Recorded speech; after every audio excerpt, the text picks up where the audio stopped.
বরগুনা পাথরঘাটা আসতে সময় লাগছে 15 ঘন্টা। দেশের ভিতরেই কেমন জানি মনে হয়েছে বিদেশ। তবে আপনাদের এখানে আসার পর আপনাদের মাননীয় এমপি মহোদয়ের পরিবারের যে আতিথেয়তা আমরা পাইছি, আমার কাছে মনে হয় না যে আমি 14 ঘন্টার রাস্তা জার্নি করে আইছি। মনে হয়েছে যে আমি আমার নিজের এলাকায় আজকে ফুটবল খেলতেছি। আইসা দেখলাম আপনাদের মাঠের অবস্থা বেশি ভালো না। এমপি মহোদয় আর তার 3 মেয়ে জোর জবরদস্তি করে মাঠটারে মোটামুটি খেলার উপযুক্ত করছে। তবে আমি মাননীয় এমপি মহোদয়কে বলবো, আমাদের সাথে করে নিয়ে চলেন, আমরা এমন ভাবে ক্রীড়া মন্ত্রীরে ধরবো। আমার একটা বিশ্বাস, আগামীবার যখন খেলতে আসবো এখানে একটা স্টেডিয়াম হবে, স্টেডিয়ামে খেলতে হবে।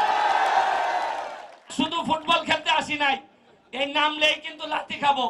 এই আপনার ডিফেন্সার আনছেন, এরা খেলার আগে সেলফি তুলে আর খেলার সময় মারে। আমি জানি খেলার সময় আমার মাফ করবো না। এরকম লাথি খাইও টিকা রয়েছি। আমার কাছে মনে হয় যে ইয়া আল্লাহ, ফুটবল আমাদের প্রথম প্রেম। এই প্রেমটারে যদি বাঁচাই না রাখি, খেলার মধ্যে তো ফুটবলই আছে, কম টাকা দিয়ে খেলা যায়। এই জন্য এইটা বাঁচাই রাখার জন্য একা একা যুদ্ধ করে যাচ্ছি।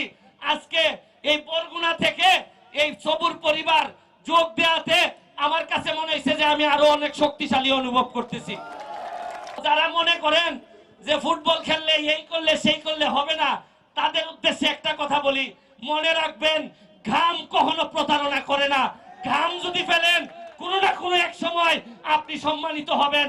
আর আরেকটা কথা মনে রাখেন, যারা পানি দিয়ে গোসল করে তারা জামা বদলায়, আর যারা ঘাম দিয়ে গোসল করে তারা দেশের ইতিহাস বদলায়।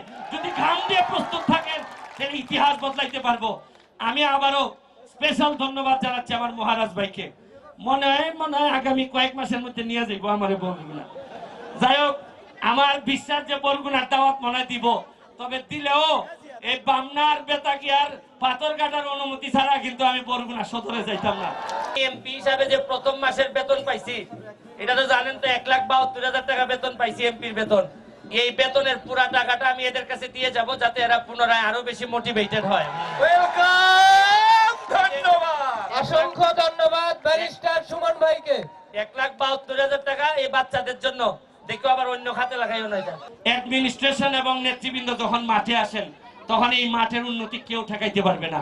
আমি আবারও আপনাদেরকে ধন্যবাদ জানিয়ে আমার এলাকা হবিগঞ্জ মাধবপুর চুনারঘাটে দাওয়াত দিয়ে আজকের মতো বিদায় নিচ্ছি।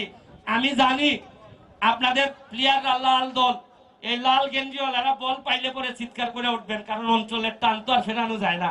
তবে আমার একটা বিশ্বাস, যেহেতু আমরা অতিথি অনেক দূর থেকে আইছি, আমি জানি সাগর পাড়ের মানুষরা অতিথি পরায়ণ হয়।